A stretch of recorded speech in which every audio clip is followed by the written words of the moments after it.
37년 만에 미국에서 발견된 그날의 기록과 증언들. John has done real harm. Set the process back. 그리고 그 시체를 낱낱이 밝히는 과정들.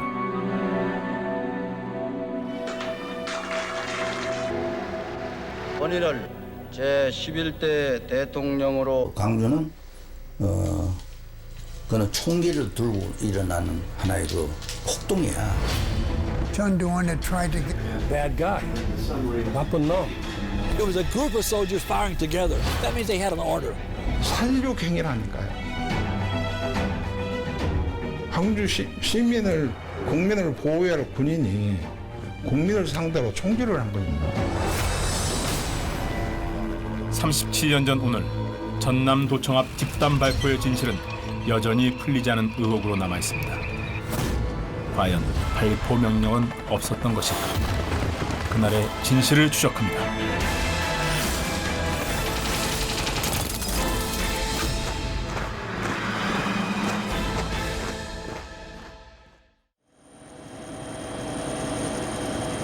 광주 전일빌딩. 지난해 이 건물 10층에서 의문의 총탄 흔적이 무더기로 발견됐습니다. 국립과학수사원의 정밀 조사 결과 공중 사격 가능성이 큰 것으로 드러나면서 그동안 의혹만 무성했던 80년 5월 당시 헬기 사격의 실체에 한 발 더 다가섰습니다.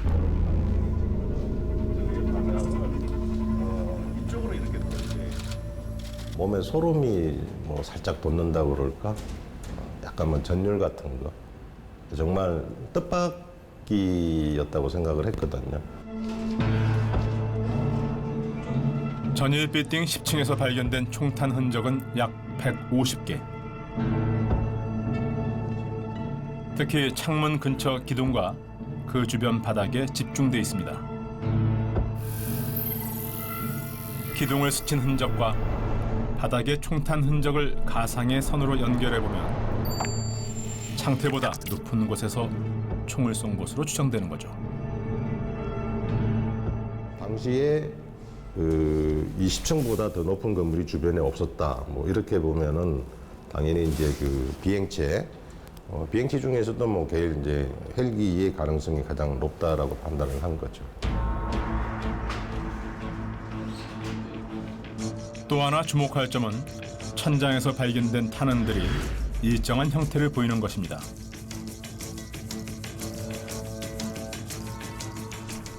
총탄 흔적이 기둥을 중심으로 부채꼴 모양으로 펼쳐진 건데요.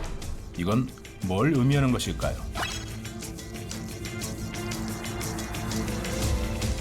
유력하게 추정될 수 있는 거는 이 거치형 기관총, 이제 총자를 이제 축으로 해서 이렇게 이 총구를 회전할 수 있는 그런 형태가 제일 유력하다고 보는 거죠. 즉 전시 상황에는 수송형 헬기도 자기 방어를 위한 무장을 하기 때문에 헬기 양쪽 출입문에 기관총을 거치해서 총을 쏜 것으로 추정할 수 있습니다.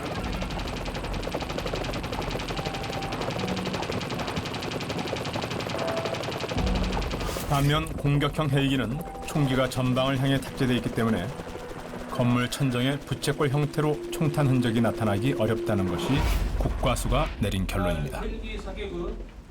그리고 지난 15일 광주시는 국과수의 조사 결과를 바탕으로 새롭게 밝혀진 내용을 공개했습니다. 계엄군의 전남도청 진압작전이 전개된 80년 5월 27일 전일빌딩을 향한 헬기 사격이 확인된 것입니다.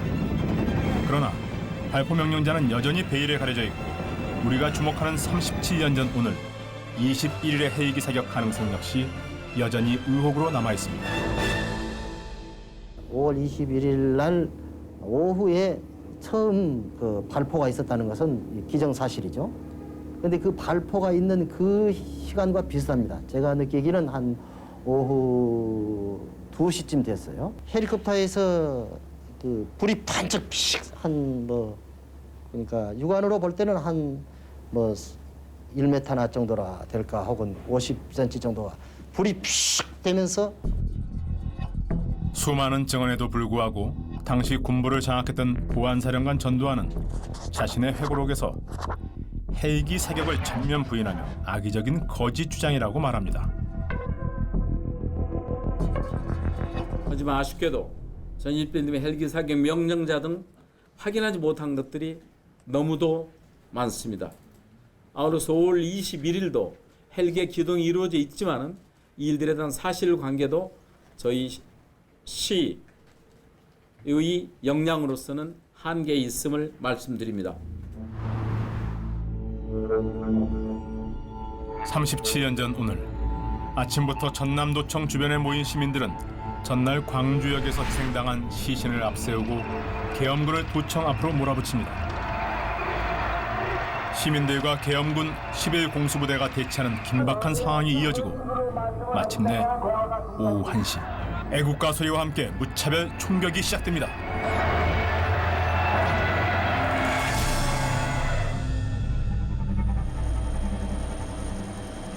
그때 전남도청 앞에선 무슨 일이 벌어진 걸까?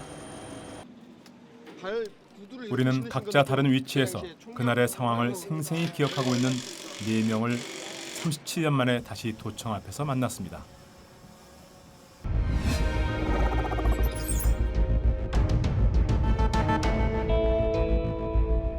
여기 21일 날 몇 시부터 계셨어요?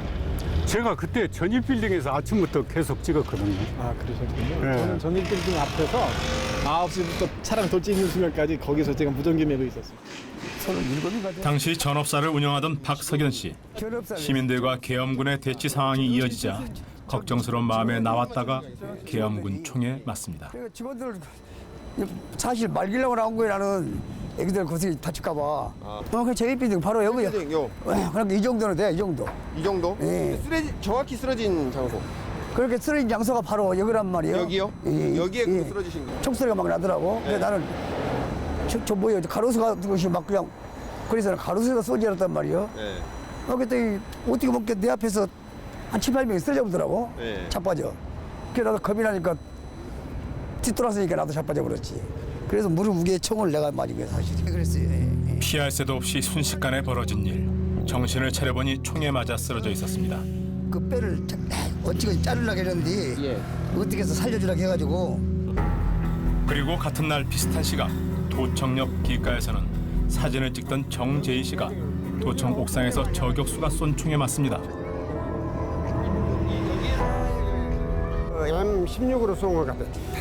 하고 연말로 나왔고 내 몸속으로 한 3발, 4발이 들어왔어. 내가 촬영을 하니까 집중사격이 나한테 와. 조준사격을 한 거예요? 아, 조준사격이죠. 그렇다면 계엄군이 본 그날의 상황은 어땠을까? 당시 11공수부대 일병이었던 이경남 목사는 도청 앞 집단 발포의 순간을 생생히 기억합니다. 저쪽이었을 거예요.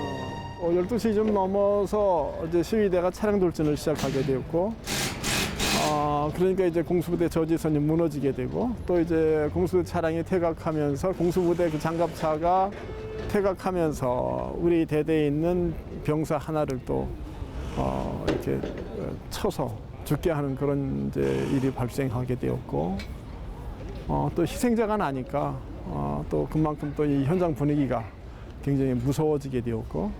도로였거든. 그리고 또 한 명의 목격자, 당시 언론사 사진 기자였던 나경택 씨. 나경택 씨는 발포 명령이 떨어졌다는 소리를 분명히 들었다고 합니다.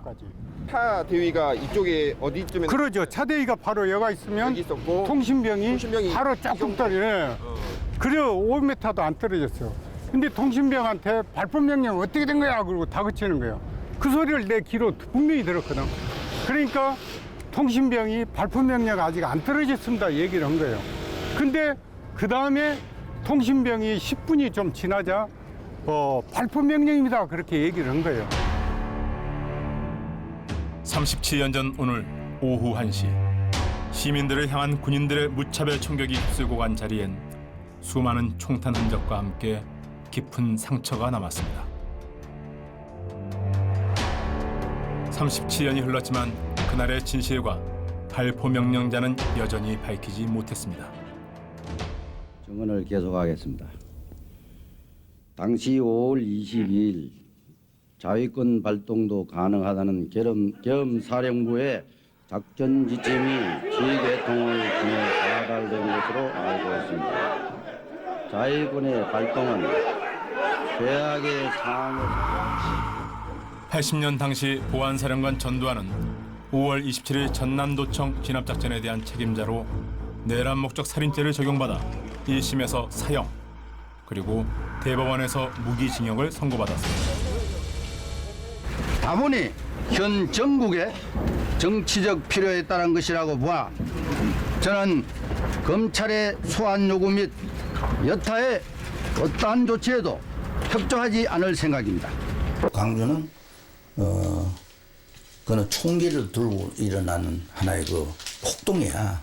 근데 그러니까 계엄군이기 때문에 계엄군을 진압하지 않을 수 없잖아요.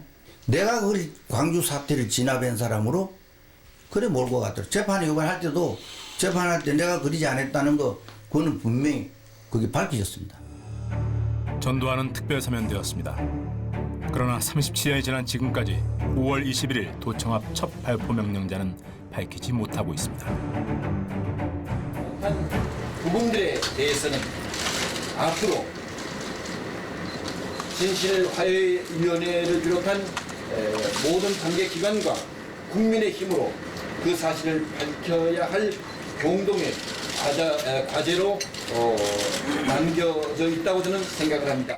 진압을 빨리 하라 하고 했다는 것은 그 자체가 발포 개념이 포함되어 있는 거 아닐까요? 그래서 다 그것도 알면서도 제가 생각할 때는 그렇습니다. 발포 명령자로서 발포에 대한 책임을 어떻게 후세라도 벗어볼까 하는 생각에서 하는 걸로 보입니다만은 이제는 그건 안 되는 거죠. 계엄군은 그날의 진실을 알고 있지 않을까? 우린 계엄군 핵심 인물들을 추적한 끝에 황영시 당시 육군 참모차장의 집을 찾았습니다.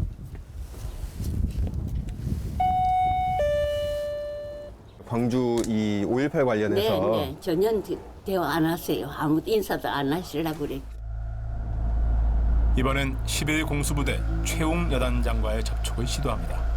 다 끝난 얘기인데 왜 자꾸 그런 걸 와서 물어보세요? 너무 괴롭히면 안 돼. 이제는 이게 무슨 몇십 년 전에 거를 지금 와서 뭐 하려고. 그렇다면 계엄 사령관은 만날 수 있을까? 예, 저 이희성 선생님 댁이죠? 예, 어디신데요? 예, 저는 한번 좀 뵙고 싶어서 올라왔습니다. 지금 안 계시거든요. 제 생각에는 인터뷰 안 하시려고 그러실 거거든요. 아니 뭐 그리고 연세도 많으시고 그래가지고 저는 올해 90이 넘으셨잖아요. 실패를 거듭한 끝에 80년 5월 21일 실제로 발포를 한 11공수부대 참모장을 어렵게 만날 수 있었습니다. 광주에서는 왜 그러셨습니까? 누가요? 발포를 왜 광주에서는 했었을까요? 총을 쐈을까요? 누가 어렸어? 11공수가. 11공수가요? 예. 난 11공수가 총 쐈다는 거는 모르겠는데. 명령이 지휘가 있었습니까? 아니 없죠. 그 없다고 판명이 났잖아요. 그건 내가 그 국회 청문회에서 나가가지고도 재판 때고 나왔다 이야기했잖아. 이야기했는데 그거 어떻게 그 발포를 하라고 자기가 이야기를 해요? 발포하는 게 사람들이 아니 그 누가 북괴군도 아니고 양민들인데 무슨 누가 발표해? 우리 11여단이요. 오히려 피해 여단이에요.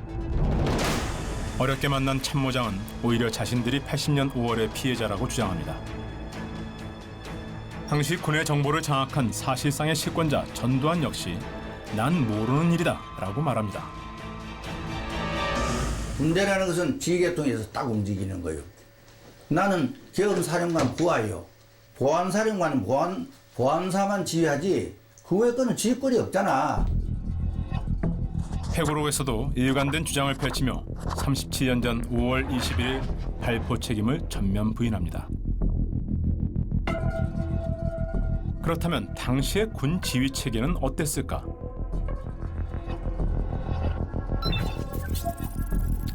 정상적이라면 계엄사령관에서 30일 사단장으로 명령이 이어져야 하지만 사실상 보안사령관 전두환을 중심으로 그 측근들이 시권을 쥐고 있었습니다.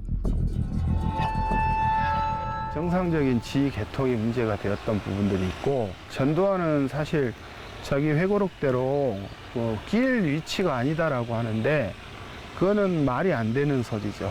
왜냐하면 보안사령관이 현지로부터 아니면 자신이 직접 파견한 부대원들로부터 그것도 보안사의 기조실장이나 아니면 보안사에서 특수한 임무를 담당하는 사람들이 내려갔기 때문에 정보를 몰랐다라는 것은 정말 말이 안 되는 것이고 집체가 물러내 준 것은 사실이에요. 전두환이라는 사람이 같은 일을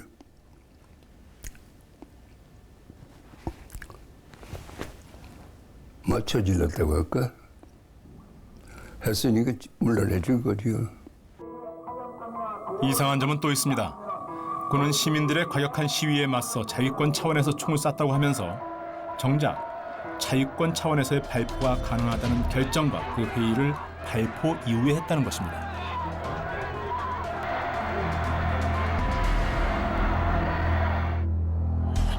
이 회의엔 국방장관 규영복, 계엄사령관 이희성 등 군수뇌부가 모였습니다. 또한 전두환의 핵심 측근 정도영 보안사 차장이 동석합니다. 계엄군은 정당하게 방어를 했다라는 논리를 만들기 위해서 1시 이후에 자위권 발동과 관련된 회의를 했다라는 것들을 논리를 맞춘 거라고밖에 볼 수 없을 것 같은데요. 사실 군의 발표는 19일 시작되었습니다. 그리고 20일 광주역에서 시민 4명이 공수부대의 총에 맞아 희생됐습니다. 5.18의 집단 발포는 이미 20일 밤부터 시작된 겁니다.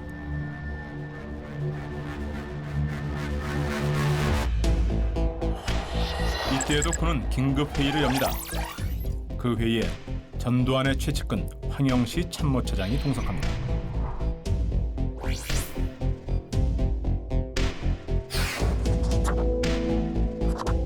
전두환은 회고록에서 당시 광주와 관련해 어떤 회의에도 참석한 일이 없고 유일하게 참석한 건 광주 진압작전이 확정된 뒤인 5월 25일 오참 모임뿐이라고 주장합니다. 자, 과연 그럴까요? 당시 보안사의 주도로 신군부가 펴낸 역사서 5공화국 전사. 여기에 그의 이름이 등장합니다. 5월 21일 이군 사령관 진종채가 참모총장 이희성에게 자위권 발동을 건의하는 자리. 바로 이 회의에 전두환이 함께 있었다고 명시돼 있습니다. 또 이군 사령부 전투상보에 적힌 메모에는 전각하, 즉 전두환이 등장하고 자위권 발동을 강조했다고 적혀 있습니다. 하지만 구체적 일시는 알 수 없습니다. 거의 다 내가 했죠. 광주한테는. 내가 그때 그 본 자료들을 보면 사실을 인터프리테이션, 해석할 수 있는 그런 여지가 없어요.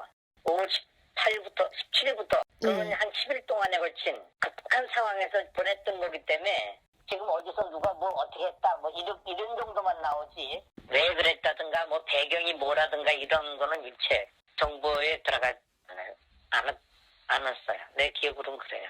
이분들의 동선에 대한 자료는 확보를 못 하셨었다는 거죠? 그렇죠. 이상하죠.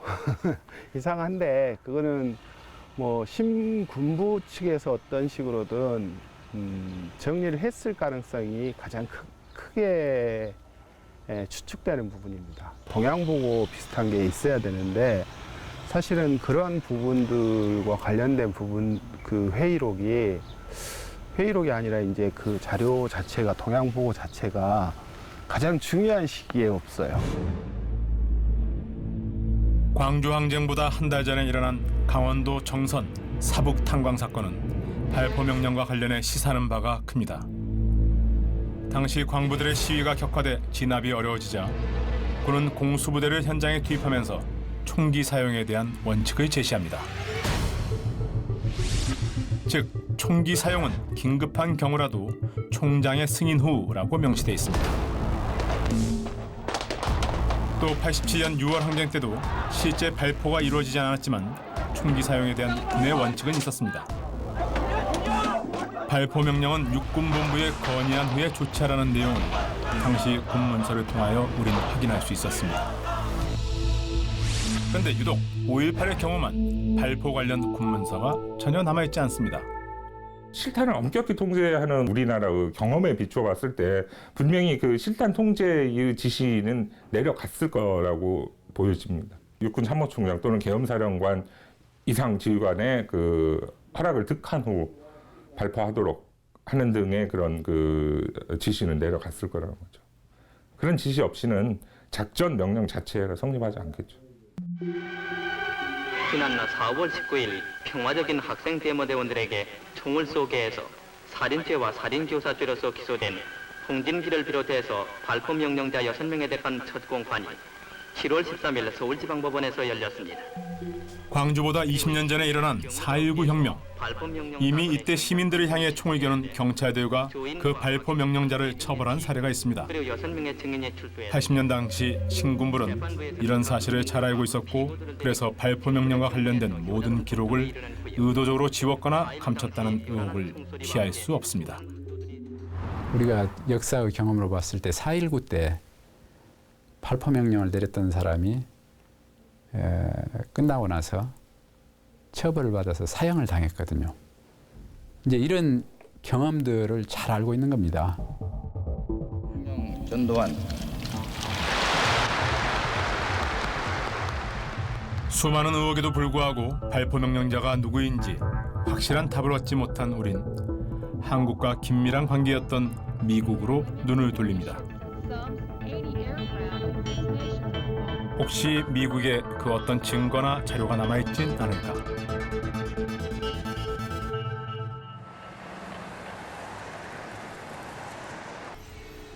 당시의 광주 상황을 잘 알고 있을 만한 인물들을 추적하기 위해 지난 2월 미국의 언론인 팀 셔록과 협업을 시작했습니다.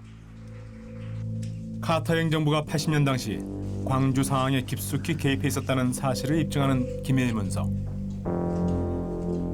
이른바 체로키 파일을 폭로한 팀 셔록. 그는 광주의 진실을 함께 찾자는 제안을 흔쾌히 받아들였습니다. More as I did in my original reports about this, trying to find out what any U.S. officials might have known, and so I've been doing the research on U.S. officials who were there, providing names of people who might be able to speak, American officials, State Department. 우리가 1순위로 꼽은 인물은 지미 카터 당시 미국 대통령. 인권 외교를 표방했지만 광주에 개입한 것 아니냐는 비난을 산 인물입니다. 수많은 시민이 희생된 사건에 대해서 가장 정확한 정보를 알고 있지 않았을까. 다행히 그와 친분이 있는 이호 여사의 추천 서한으로 긍정적인 답변을 받았습니다. 이제 미국으로 건너가 그날의 진실을 추적합니다. 퇴임 후에도 활발하게 활동하고 있는 그의 고향을 찾았습니다. 일요일마다 교회에 오는 카터 대통령을 만나기 위해서 이미 많은 사람들이 모여 있었습니다.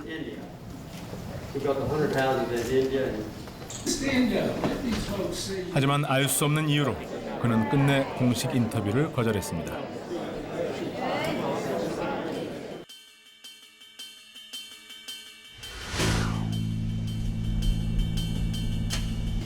그렇다면 당시 21일 광주의 상황을 접한 미국은 어떤 반응을 보였을까요? 1980년 5월 22일 백악관에서는 긴급회의가 열립니다. 광주에서 발포가 일어난 지 하루 만이었습니다. 그 회의에 참석했던 고위 관계자를 뉴욕에서 만날 수 있었습니다. Well, it was called a PRC. A PRC was something that was called to deal with crises of various sorts, and it was called the Policy Review Committee. So it's very urgent meeting?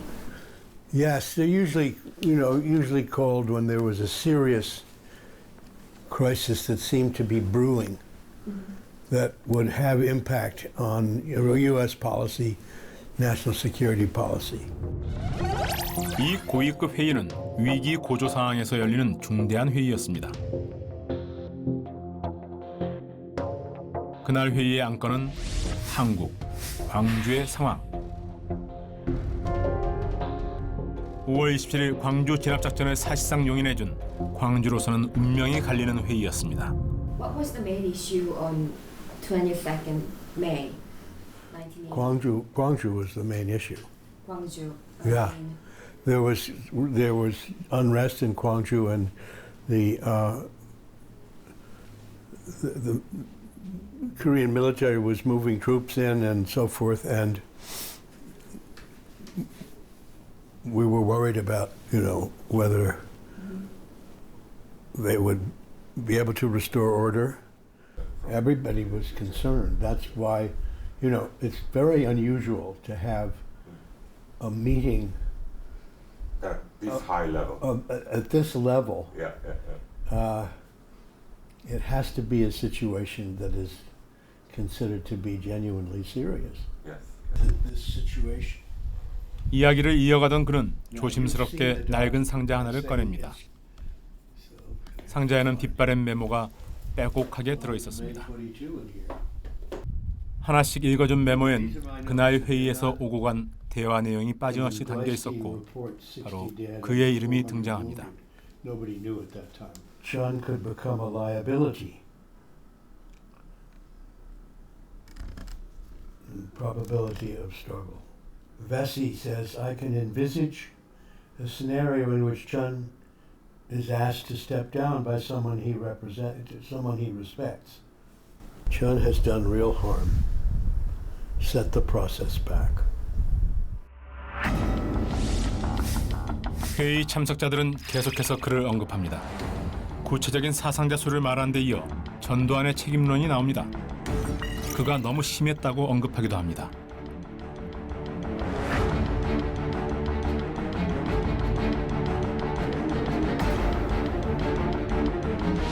회의 참석자들은 광주의 상황을 논의하며 미국이 전두환의 퇴진을 압박해야 할지 묵인해야 할지 열띤 공방을 벌이기도 했습니다.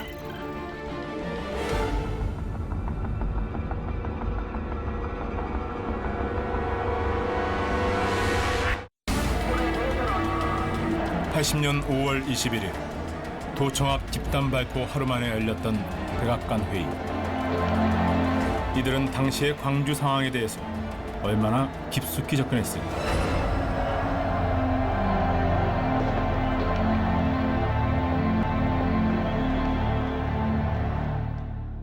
Right before your meeting, there is some shooting toward Gwangju citizen.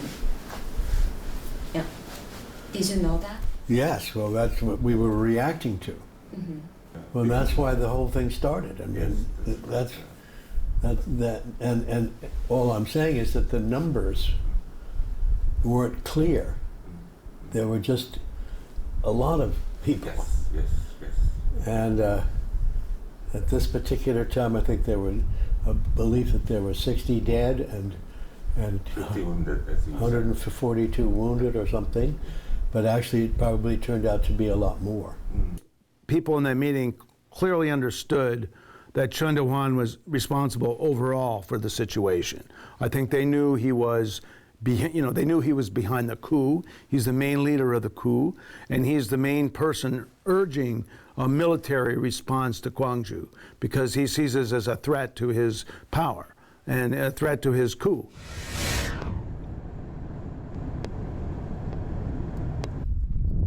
백악관 회의에서 거론된 전두환 책임론. 안녕하십니까? 안녕하세요. 오래간만입니다. Should I be worried about North Korea? Should I 우린 leave? 당시 한국군과 밀접했던 존 위컴 한미 연합사령관에게 21일 발포에 대해서 듣고 싶었습니다. 한국군과 주한미군을 통합 지휘하는 수장이었던 그는 당시 군의 움직임을 가장 잘 들여다봤을 인물입니다. 일단 왜 적극적으로 광주 상황을 막지 않았는지 물어봤습니다. Now, historically, you could come back and say, that's crazy. You knew that the coup leaders were bad. We didn't know that. I didn't know who really the Korean people wanted to lead their country. There was no election. There was a legitimate president acting as a president after the coup.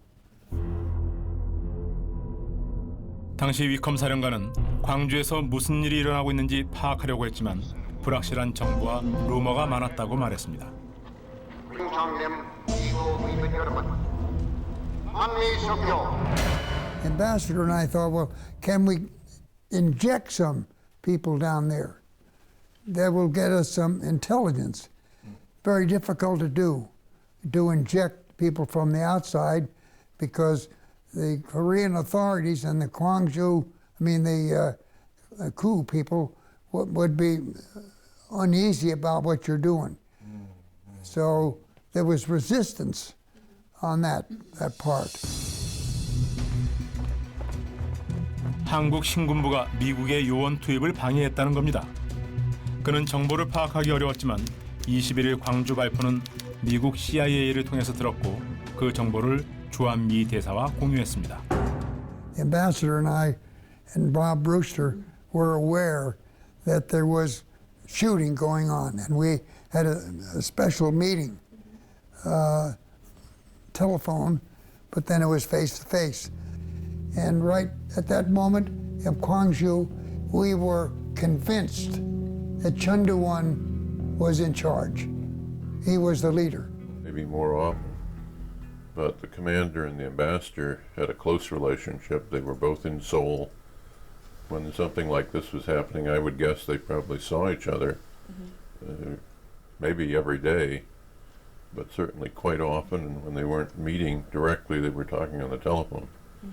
So the coordination between the ambassador and the commander was always up to date. Anything that looked like a crisis situation. 위컴은 자신의 회고록에 그날에 대한 자세한 기록을 남겼습니다. 최근 나온 전두환 회고록과 정면으로 충돌합니다. 문제의 5월 21일 광주 관련 회의에 한 번도 참석한 적이 없다는 전두환. 그러나 위컴의 기억은 다릅니다. 전두환 보안사령관이 주영복 국방장관, 유병현 합창의장과 회의를 했다는 겁니다. 이게 사실이라면 발포 당일 전두환 보안사령관은 왜 회의에 참석한 걸까?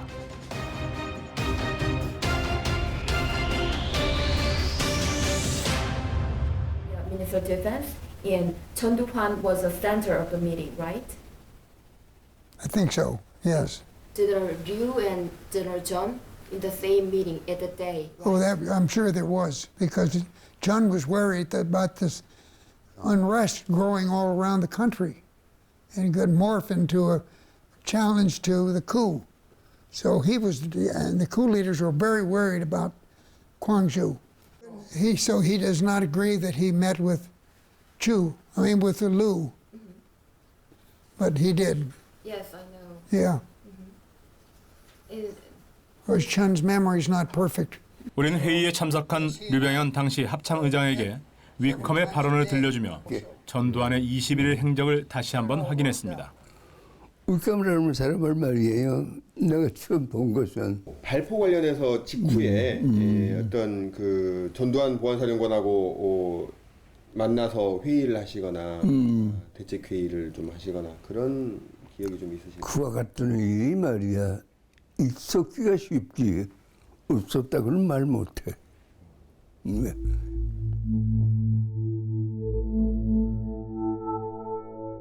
그 회의가 있었던 바로 그날 도청 앞 집단 발포로 최소 30명 이상이 숨지고 수백 명이 총상을 입은 광주는 충격에 빠졌습니다.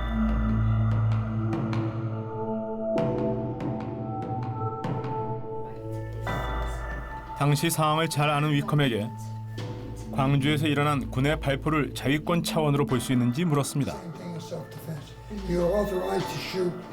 군은 절대적으로 필요한 상황 혹은 생명에 직접적인 위협이 있는 상황에 한해서 발포를 허가받았다.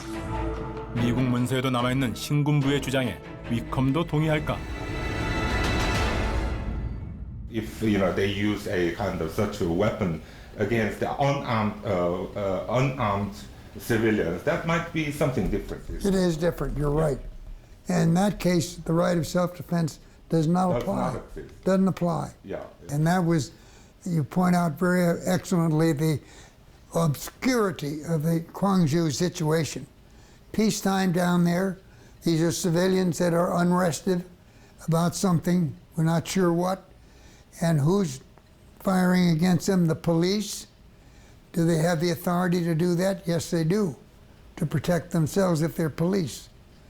With the military, the special forces that were down there, they're well trained, excellent, they're probably the top soldiers in the Korean military.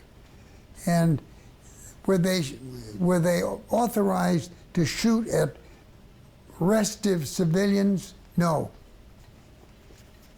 But if they did, they were wrong. 5월 21일 오후 1시 집단 발포가 있기 전 공수부대원에겐 이미 시탄이 지급되고 있었습니다. 그때 도청 앞에서 시탄을 지급받은 계엄군들이 상부의 발포 명령 없이 우발적으로 총을 쐈다는 전두환의 주장은 군인의 입장에서 봤을 때 과연 상식적일까요? Exactly, very good point you make there, because it could lead to widespread unrest and an attack from the north. So South Korea is different, and therefore it would need different rules. Do you think that Chonduan also should be responsible for the operational level at Gwangju instead? Well, I think he was responsible. He was responsible. 우리가 미국에서 확인한 건 첫째, 미국은 집단 발포를 심각하게 받아들이고 있었다. 둘째, 당시 광주 상황의 자위권 발동은 비상식적이다. 셋째, 미국은 이 모든 상황의 책임이 대통령인 최규하가 아닌 전두환에게 있다고 봤다는 것이다. 자위권이라는 것은 80년 5월의 광주 상황에 전혀 맞는 개념이 아니라고 볼 수가 있고요. 어떤 사람이든 지시가 있었으니까 분명히 발포가 이루어진 것이지, 명예를 중시해야 될 군이 그 명예를 팽겨치고 말단 소총수들한테 그 책임을 전가하는 것이 바로 그 자위권 언급입니다. 그렇다면 광주에서 긴박한 상황이 계속되고 있던 그 시기에 최규하 대통령은 누굴 만나고 어떤 보고를 받았을까? 우린 대통령 기록관의 정보 공개를 청구해 1980년 5월 최규하 대통령의 면접 기록부를 확보했습니다. 그 자료 자체가 가지는 의미가 거기에 관여하지 않았다라고 하는데, 현재 많은 사람들이 제기하고 있는 이원화 문제하고 관련되는 자료가 되죠. 입증해 주는 건가요? 네. 5월 16일 중동에서 돌아온 최규하 대통령은 귀국하자마자 중앙정보부장 설이 전두환을 만납니다.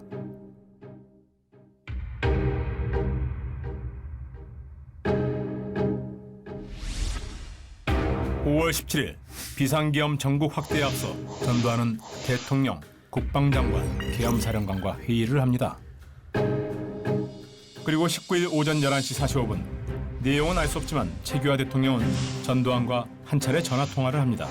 그리고 문제 21일 전두환의 최측근 정호영 특전사령관이 이희성 계엄사령관과 함께 광주의 상황에 대해서 1시간 10분에 걸쳐 보고를 합니다. 공식 지휘계통에 있지 않은 정호영은 이 자리에 있어서는 안 되는 사람이었습니다. 말이 안 되죠. 굳이 특전사령관은 현지 부대에 배속을 시켰기 때문에 권한이 없어요. 사실은 권한이 없고. 5월 21일에요. 그 이성 장군하고 같이 광주 상황을 보고한 게 있더라고요. 나는 한 얘기 없습니다. 그거 최규하 대통령 난 만져본 일도 없어요. 5월 21일 날요? 예. 그 말도 안 되는 소리도 누가 꾸미낸 거예요. 아, 그래요? 선생님께서는 5월 21일 회의라거나 자위권 발동 회의나 아니면 최규하 대통령한테 이를테면 그 총격 있고 나서 보고를 하시거나 그러실 위치가 아닌 거잖아요. 그렇죠? 아, 그럼요. 내가 대통령을 만질 수도 없고. 예. 알았어요. 나 지금 바쁘니까. 정확하게 정리를 하고 지나지 않으니까 5.18에 대한 왜곡이 계속 반복되고 있고, 지금은 뭐 전혀 엉뚱한 소리로 자기들은 한 사람도 계엄군들은 시민군들을 쏜 적이 없다. 그리고 계엄군들에 의해서 희생당한 사람은 하나도 없고. 발포는 이루어졌고 피해자들은 굉장히 많습니다. 굉장히 많은데 사실 발포 명령자가 없다라는 거예요. 그것은 어느 누구라도 삼척동자도 이해할 수 없는 일이거든요. 실제로 전두환이 발포 핵심 책임자라는 것은 전 국민이 사실은 다 알고 있는 것이죠. 그런데 그것을 정부가 공식적으로 인정하느냐 인정하지 않느냐는 아주 커다란 차이가 있습니다. 그렇기 때문에 신정부가 해야 될 가장 중요한 일, 5월 백서를 발간하고 거기에 발포 책임자가 전두환이었다고 하는 것을 표기하는 일이 가장 중요한 일이라는 뜻입니다. 수많은 기록과 증언들은 그를 향하고 있습니다. 그러나 그는 오히려 자신이 광주의 희생양이라고 주장합니다.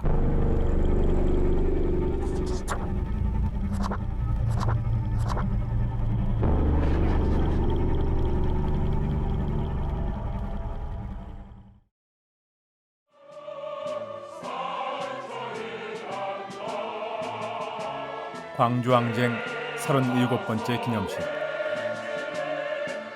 오랜 임을 위한 행진곡이 묘역 가득 울려 퍼집니다.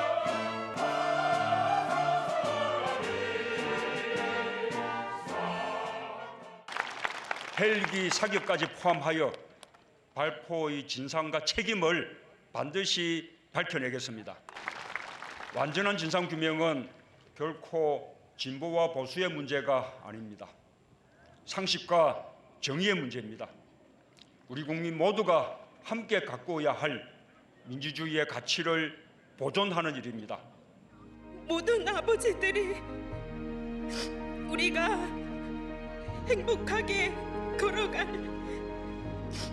내일의 밝은 길을 열어주셨음을 사랑합니다, 아버지.